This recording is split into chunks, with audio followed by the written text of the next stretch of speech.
From KPBS and PRX, this is Port of Entry, where we tell cross-border stories that connect us. Soy Alan Lilienthal.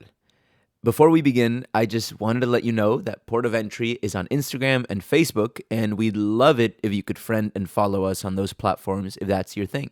We're at Port of Entry Pod on Instagram, and all you have to do is search for Port of Entry on Facebook, and you should easily be able to find and follow us there. We've also got a group going, and it's specifically for transborder, fronteriza people like you. So again, if that's your thing, find and follow our Port of Entry page on Facebook, then send us a message letting us know you'd like to join the group, and we'll send you an invite. Okay, on with the show, which, by the way, does include a few curse words. So first comes love, then comes marriage. You know how this thing goes, right? Then comes the baby in the baby carriage. And if your mom is anything like my mom, those babies, they cannot come soon enough. The pressure was crazy to have kids. Oh my God. To the point where we were getting bugged all the time from the tias and tios and everybody saying, when are you guys going to have kids? When are you going to have kids? And just like, I don't know, a common answer would be like, when you have your next one, when you have your next kid, we'll have our first one. It was like to the point where it's like overwhelming. So these are the Devlins. So my name is Mark Devlin. And I'm Grecia Devlin, Mark's better half. Mark and Grecia met in Orange County, California about 9 years ago. They dated for a few years and eventually got engaged and married. And the baby thing, they had definitely talked about it. They were in, but they both wanted to wait a few years first. But I wanted to have a kid by the time I was 30. The reasoning was I would look back and I would say, okay, so if I'm 50, my kid's going to be 20, which means I'll still be able to beat him down the mountain on a snowboard or on a dirt bike or go surfing. I was like, I'd still be better than them, right? That was like my mentality. But then, 3 years into the marriage, a surprise. I realized that I was like late and I was like, oh shoot, that's not normal. And so I took a test, found out it was positive, and then we were kind of happy about it. They were pregnant, a bit ahead of schedule, but they were okay with that. And then 4 days later, I started getting like really bad cramps, really, really uncomfortable, like worse than menstrual cramps. And so I was at work and I just had to leave. Like I dropped everything and left. And I remember calling Mark from my cell phone and crying, and I was like, there's something wrong with me. I think I need to go to the ER. Like, it's super painful. But instead of going to the ER, I drove home and I just like ran a bath and, just cried my eyes out the whole time. And I remember like screaming to Mark, and then we realized that our pregnancy had passed and, it was a failure. And it was pretty sad. It was a tough day, very painful. Oh yeah, it was super tough.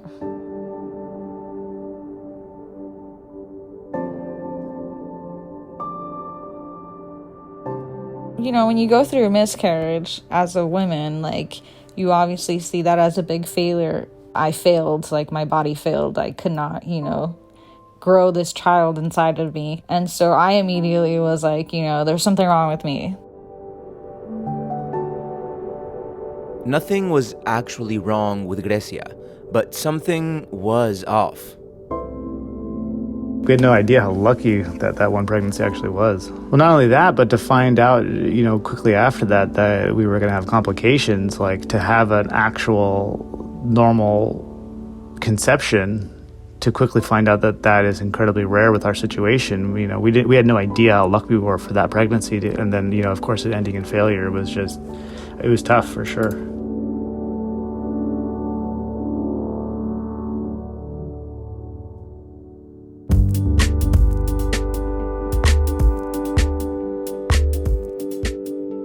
Today in Port of Entry, we're continuing our series on medical tourism at the border with a story about Mark and Grecia, who ended up wanting to have a baby so badly they were willing to cross the US-Mexico border for infertility treatments, just for the chance to become parents.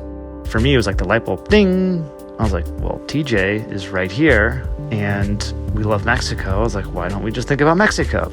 It's a story about what happens when the future you envisioned is suddenly out of reach, and you're willing to do almost anything to try to get that future back. If it came down to it and you had to pay 25 grand to have, your child born, like, you're going to do it, But if you know how to use the internet, then you know how to find other options, and that's exactly what we did.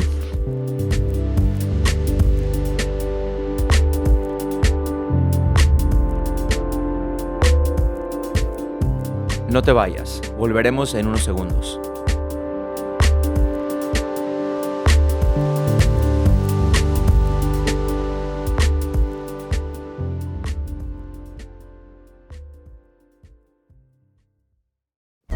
Now on The Finest. In San Diego and beyond, Our Lady of Guadalupe has morphed in meaning and form over the past 500 years. She can be a source of comfort. She can be a source of pain. Her power comes because she has all of these different facets to her. Listen now wherever you get your podcasts. Ya estamos de regreso. It's a great pleasure for me to present to you Mark and Gracia as husband and wife. Un aplauso, beso. Beso, beso. Okay. On a rainy day in April 2014, Grecia and Mark tied the knot. Mark, by the way, is one of those guys who takes his GoPro camera everywhere.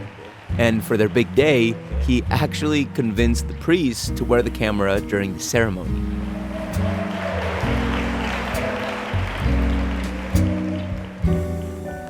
The wedding was in Valle de Guadalupe, the famous wine region of Baja, just a few hours south of the San Diego-Tijuana border. Both Mark and Grecia feel really connected to Mexico, so there was never any question of where the ceremony would be held. I've always said that Mexico is kind of like the last frontier. Mexico is just an amazing place to be, and you can really do whatever you want, and the cost savings involved. There was just so many different things that led up to us being like, nah, it's got to be in Mexico. I would call it my second home.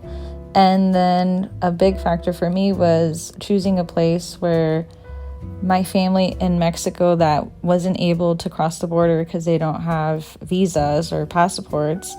I had a lot of aunts and cousins who lived down there that are very special to me, and I wanted them to be part of my big day. The wedding was a beautiful, traditional Catholic one, and the reception was a huge party that ended up lasting until sunrise the next day. I remember Grecia's dad came over and brought like a bunch of, really nice tequila and really nice whiskey for the room, and everybody just had a really great time. But the party was just an absolute blast, and there was just so much fun to be had. There was a lot of dancing, and we decided to get married in April so that the viñedos, the grapes, were like really green because it was a really pretty time in the Valle. I tell Mark all the time, I'm like, we should get married again. I want to have another wedding.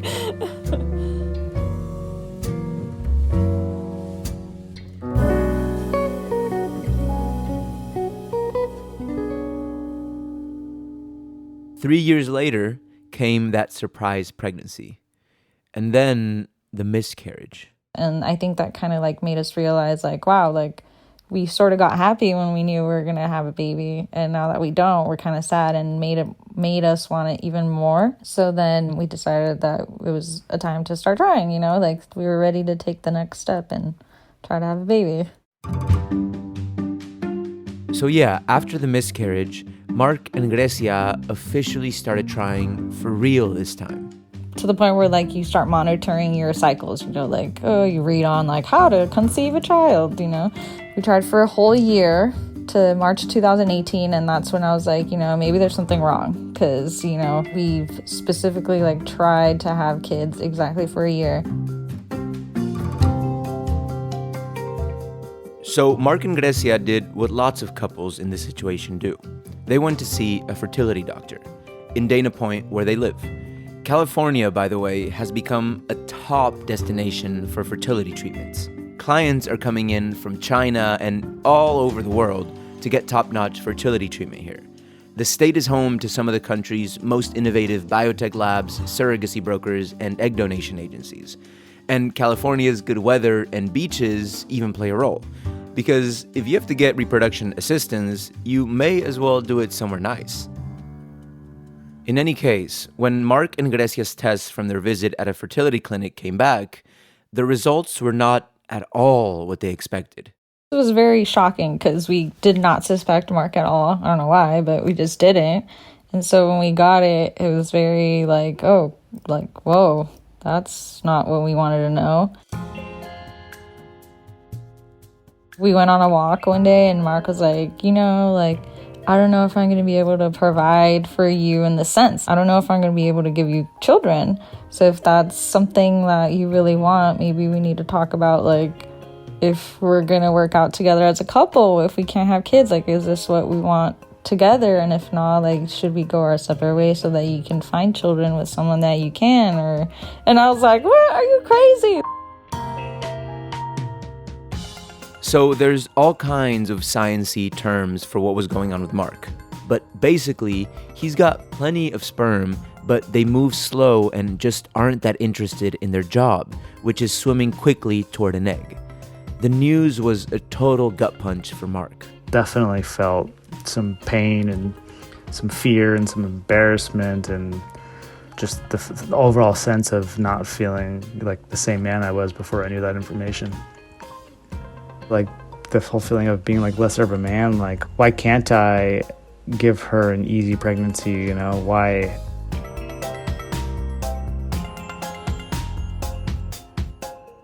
And I don't know, like I'm not a Mexican machismo, but I definitely echo with that sentiment of, you know, the man being the head of the household and, you know, what it means to be a man and all that stuff. And I instantly was like, I'm half the man I was before I knew about this.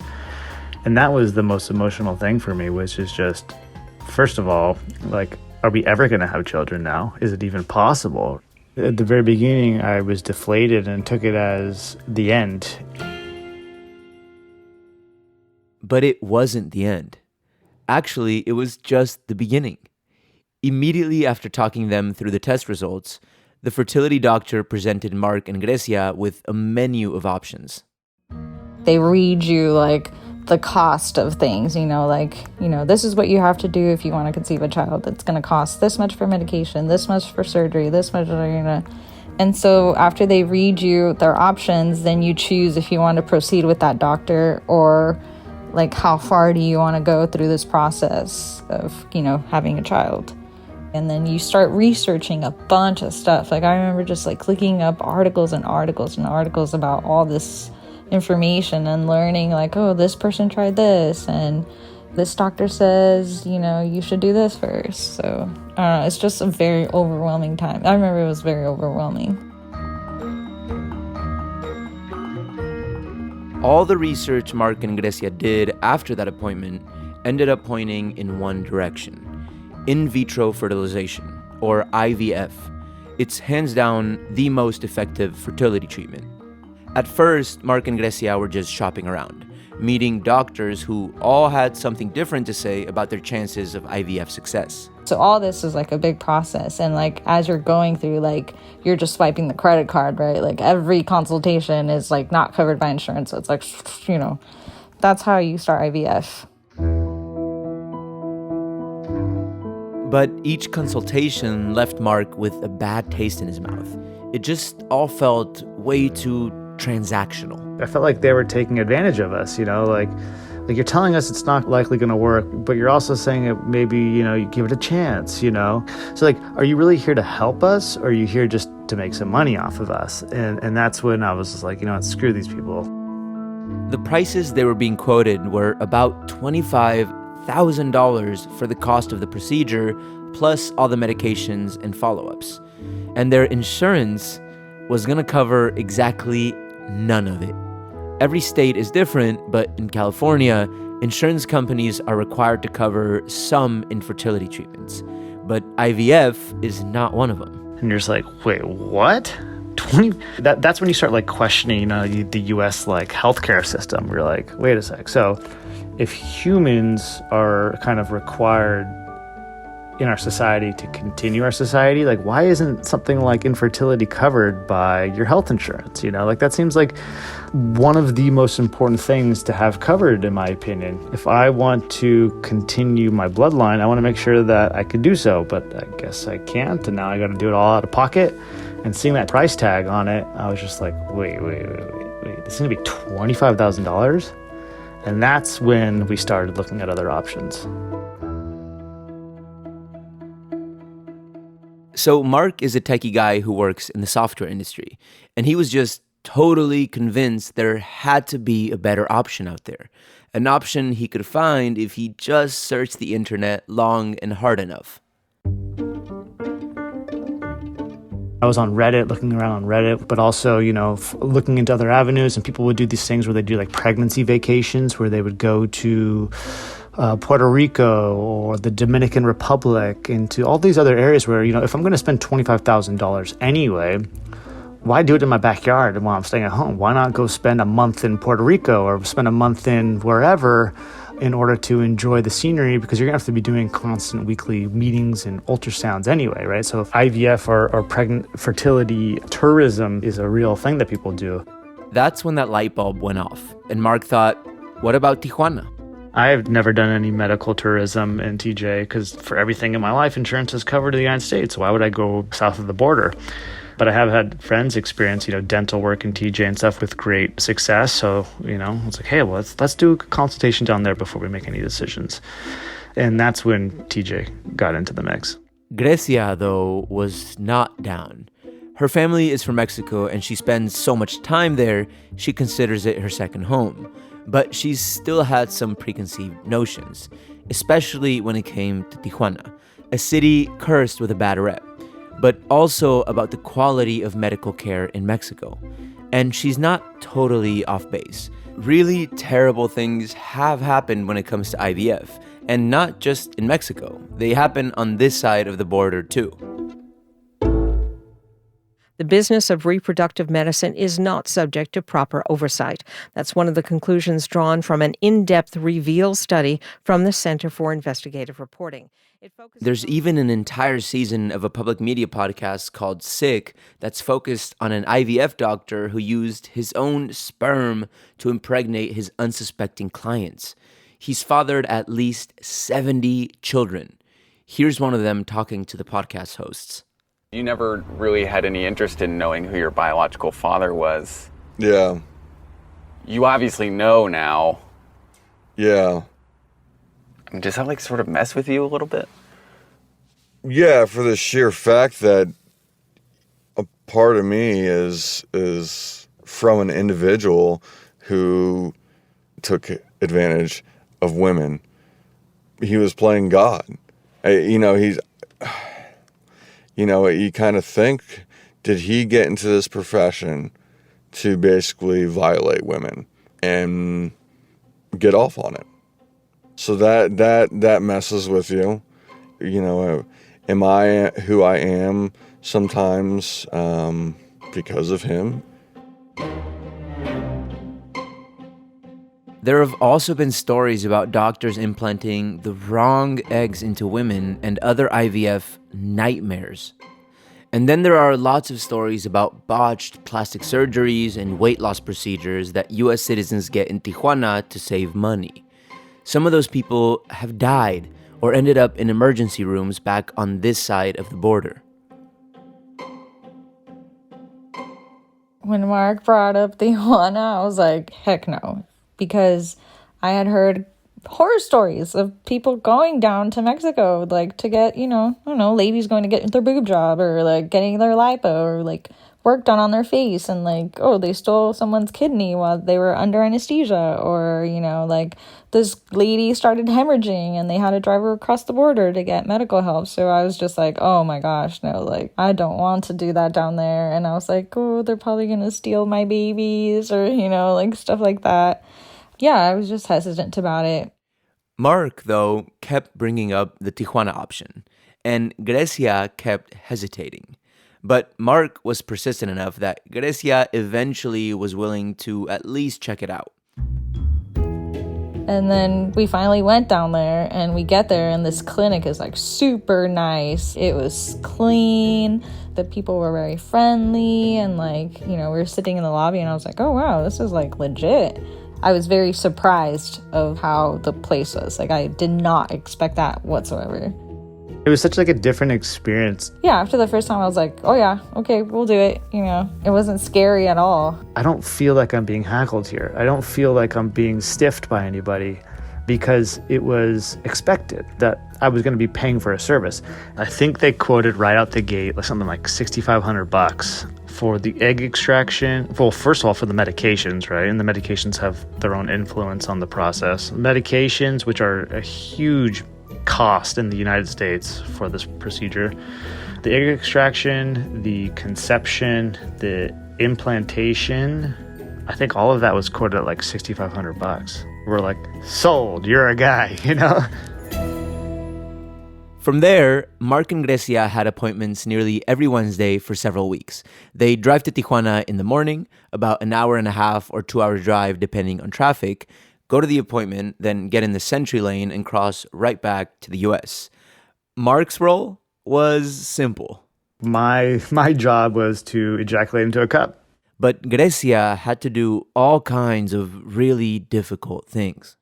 I definitely think like the process we went to, like it takes the fun out of everything. Like it takes the fun out of like getting pregnant, it's not a fun process. It was like work, tough work, emotional and like physical work for me. Like I was literally sacrificing my body. First, Grecia had to sort of act like she was pregnant already. No drinking, no strenuous exercise. She had to make some lifestyle changes to make herself the perfect vessel for carrying a baby. Then she had to take medications to control her cycle. Next, she had to start growing her eggs, which involved injecting herself in the stomach.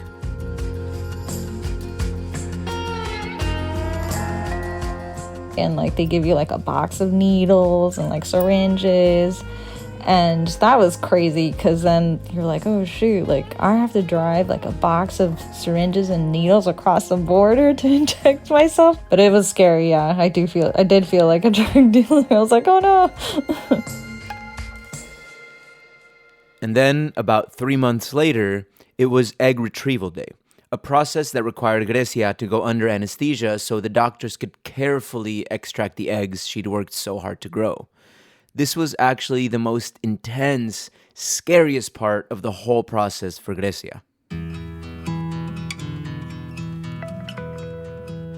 And I remember like sitting like in the patient room before they took me back to the operating room, and I was just like, oh my gosh, like what am I doing? Like I was very uncomfortable because at that point, like my stomach had gotten really swollen because I had like 20 eggs inside me, and so I wanted them out. So it was painful, and I was just tired and scared to be in like different place by ourselves. Who was I gonna call? We're like in Tijuana and nobody knows we're here, and worst case scenario. I remember like being like, fuck, were you gonna really do this? Like, I definitely had some concerns per se. Those concerns, though, were put to rest a few hours later. Grecia was fine, but she was pretty uncomfortable. I remember like puking on my way home.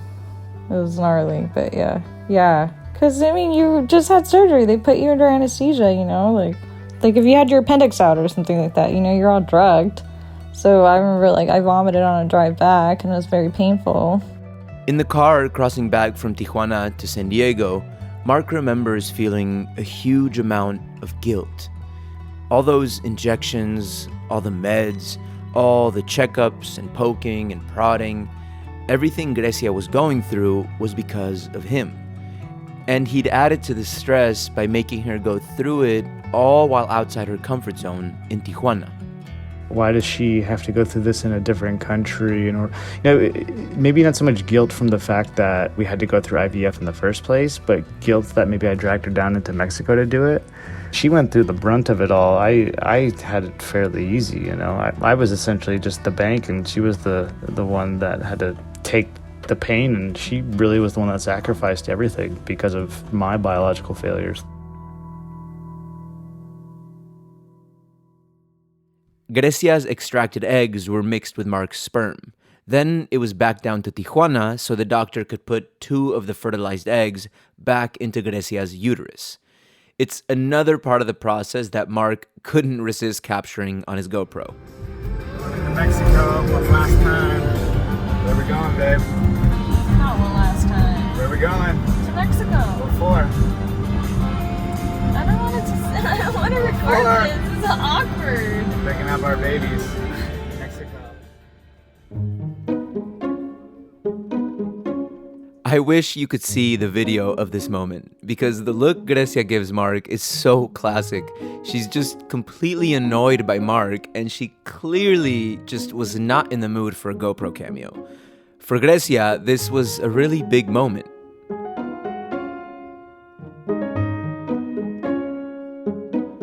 We woke up really early to get down to Mexico. I think it was like 5:30 a.m. So I was very tired, and the night before I couldn't really sleep because I just like, it was like, you know, you're like, oh shoot, tomorrow's a really big day, you know, like I'm gonna get an egg implanted into my stomach, and that's technically a baby because it's fertilized.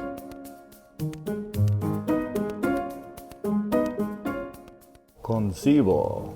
Mark again with his GoPro out while they were waiting for Grecia to be taken back to the operating room. Down here in TJ, Grecia's about to get 2 embryos implanted into her. She's very nervous. I'm not.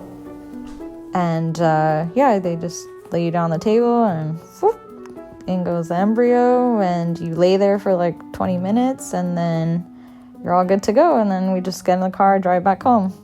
After I had the procedure, I was very excited and very cautious because I didn't want to do something bad that would jeopardize my pregnancy or my procedure. Like, we just spent all this money and it's like, oh my God, like I need to walk on eggshells. So it was very stressful for me. I felt like I had a lot of weight on my shoulders to carry.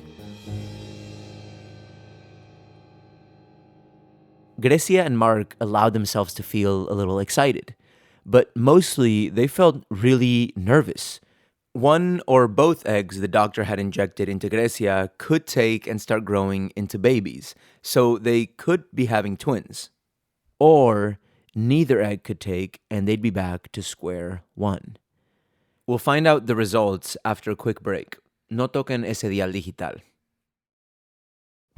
Now on The Finest. In San Diego and beyond, Our Lady of Guadalupe has morphed in meaning and form over the past 500 years. She can be a source of comfort. She can be a source of pain. Her power comes because she has all of these different facets to her. Listen now wherever you get your podcasts. Bienvenidos de nuevo. So Mark and Grecia waited 2 very nerve-wracking weeks. Then Grecia took a pregnancy test. And they were crushed. It was negative. I was angry a lot. That was really hard. I remember like after our first implantation, like it was unsuccessful. That was like, I was very pissed. I was like, what did I do to deserve this? Like, why did I have to be the one person that has infertility? So it was very like another blow to the heart, you know, like, oh, this isn't going to work either. What am I going to have to do? For the first time, Grecia remembers feeling a little anger toward Mark. There was definitely like a lot of hostility is a very tough word, but like I was very, this isn't fair because I have to stop from doing a lot of fun things for us to have this child. So it's just like a very mind-taxing, like emotional thing for me. And I was very kind of angry that Mark wasn't feeling it physically the same way I was.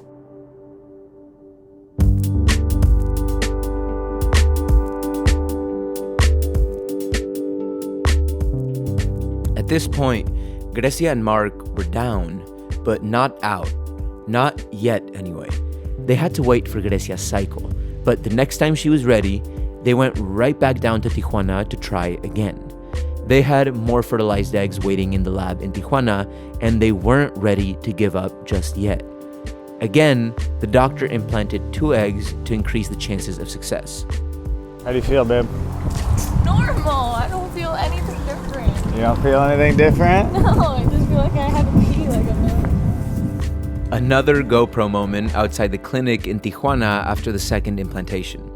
Anyway, this time around, they wanted to let themselves feel hopeful, but not too hopeful. It was a tricky emotional space to navigate. I didn't want to get my hopes too up because if it failed, then it would just be another set of disappointment, another period of failure for us where it's something that's so emotional that it's almost like you're so drained at that point. It's like it can continue to fail and you can almost be indifferent again because it's like, well, what is worse than what we're already in from the sense of trying to have a child and you can't hit it. So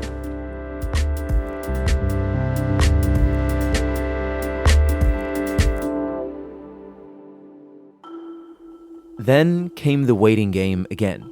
They had to wait about 10 days until they could take another pregnancy test.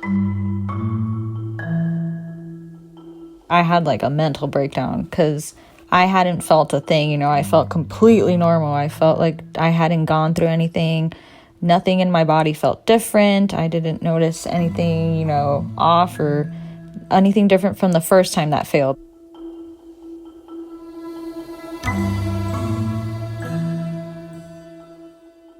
So I remember like breaking down in the kitchen one day, like crying, and I told Mark like, it didn't work. I know it didn't work because I feel the same way I felt the first time when it failed. 2 days after that, I just all the blue decided that I should take a pregnancy test like a few days before the deadline.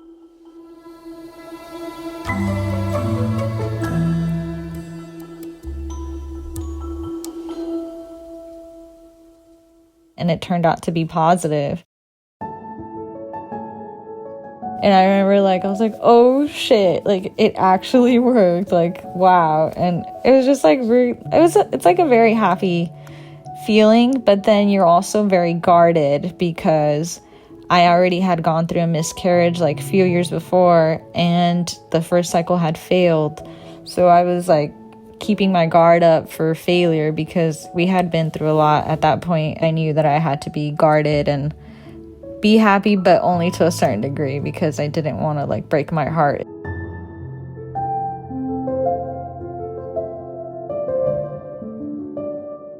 Finally, Mark and Grecia were pregnant.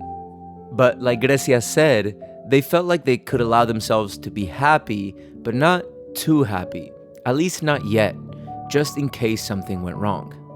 Every pregnancy, whether IVF or not, is typically kept quiet until the woman reaches the second trimester and the chances for a miscarriage drop dramatically.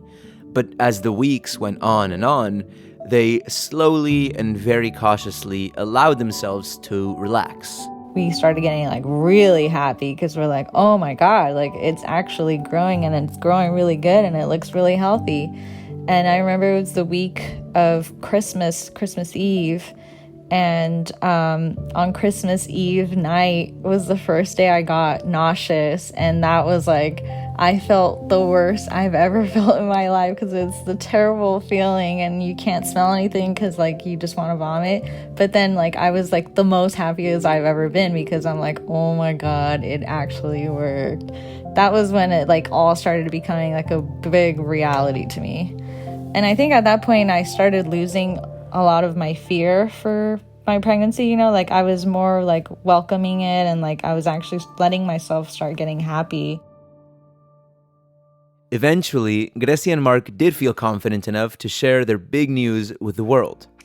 Mark made a video, of course, and it's a little cheesy, but also very charming. So you're all probably wondering what the purpose of this video is. Well, the biggest adventure is yet to come. Do you know the baby's gender? Yes, it's a girl. Okay. Then late one night, Grecia went into labor. And at about 4:50 a.m. the next day, August 24th, 2019... It's a baby, yes, not your imagination. Oh, hello, Mom and Dad. Look at those eyes opening. Grecia and Mark finally met their baby girl.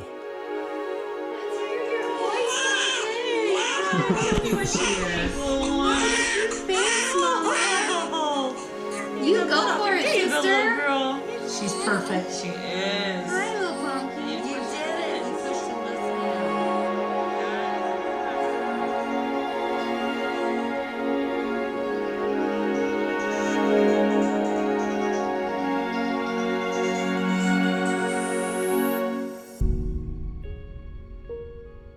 It's a very surreal moment. Like when they pulled my baby out, you just like stare at it and you're like, oh my gosh, like it's alive and it's here and it's moving, and you're just like, you're very happy and like so much in love. I felt so tired and so overwhelmed, but then like I just wanted to like hug my baby, you know. It's like, just give her to me. Like you just find like this strength out of nowhere, and you just like get the power to do this, you know, because you're so much in love. And all of my hard work, all of this like journey I had gone through IVF and then my pregnancy, and then finally I had seen like the fruit of my labor here, breathing and crying at me.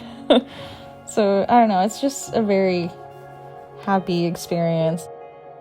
I remember just, you know, the crowning process being like, this is by far the most intense visual thing I've ever seen. But to also see, you know, the top of her head, that was already, her head being the baby's head, which was already kind of full of hair, coming out, and seeing her face for the first time, the whole emotions of that, and seeing, you know, Grecia finally feeling a sense of relief, you know, emotionally and physically. And I don't know, it was just more than overwhelming. It was sensory overload by all means. You know, it was the most intense thing I've ever gone through, and I've gone through absolutely wild shit in my life, but that was just like next level.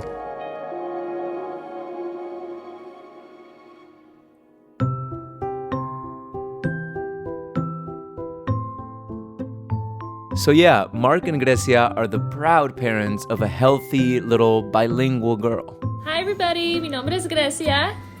Papi. ¿Cómo te llamas? Anani. ¿Cuántos años tienes? No. ¿Y qué estás viendo en la tele? Coco. Coco.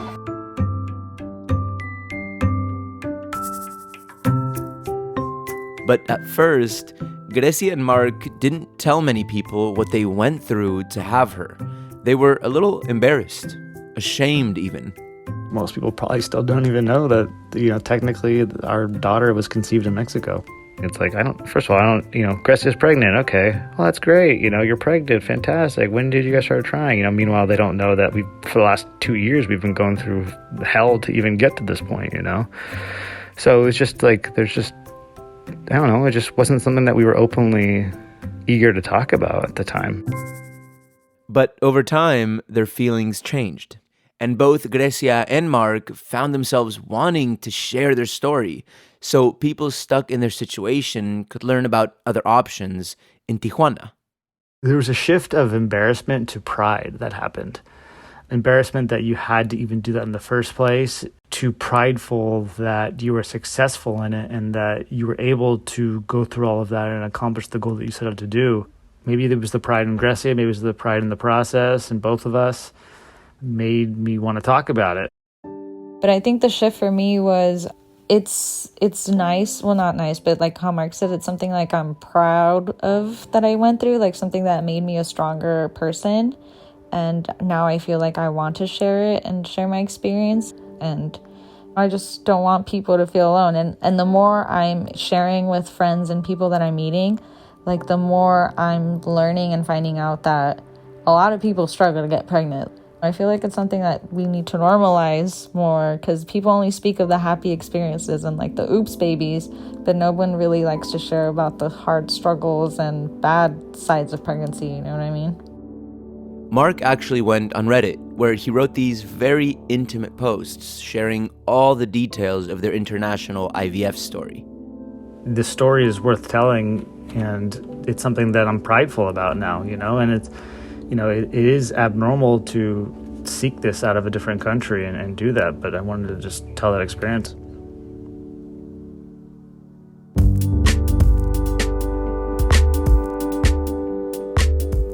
Mark and Grecia's daughter will be 2 in August. And she probably needs a sibling now, so we've started the process of just understanding, well, you know, how many embryos do we have down in Mexico still, you know, and is this the time in our family planning that we should probably start thinking about revisiting Concebo and TJ and understanding what it's going to take to get some of those other things implanted, you know? Do we need to start buying some meds again? I definitely want to have another baby. And luckily, we still have some embryos left. Just the whole nervous, anxious part is going to start all over again. But yeah, very exciting. While we were finishing up this episode, Mark and Grecia did end up crossing the border again. And of course, Mark took his GoPro and recorded the appointment with their doctor in Tijuana. He's a funny guy who really wants Mark and Grecia to have 2 babies instead of just 1 this time. I hope so, twins. That's what you said last time, you know. Son twins. Son twins. I'm like, no. Do you have a question, Mark? Do you want twins? Boy? What? No. The answer is no. Last time We might even pay that extra money to find out of the embryos we have left, which ones are males, so that I can finally, get my son, who is just chilling down in Mexico right now.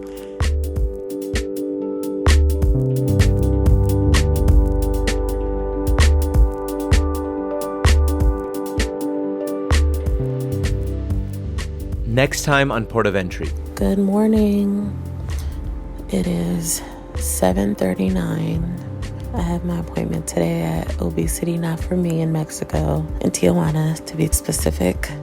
A serious health problem causes a plus-size model to cross the border for weight loss surgery. I miss tacos so much, but I'm being strong. How she's handling the life change privately and publicly. I honestly feel like if the body positive community, has an issue with that, are they really body positive?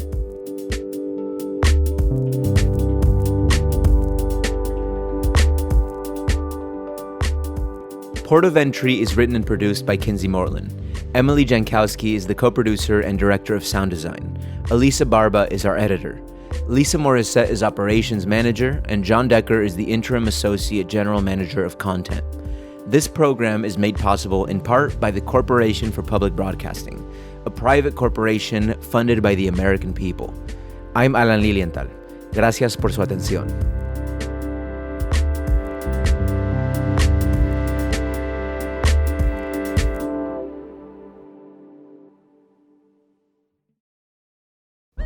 Now on The Finest, we examine an icon.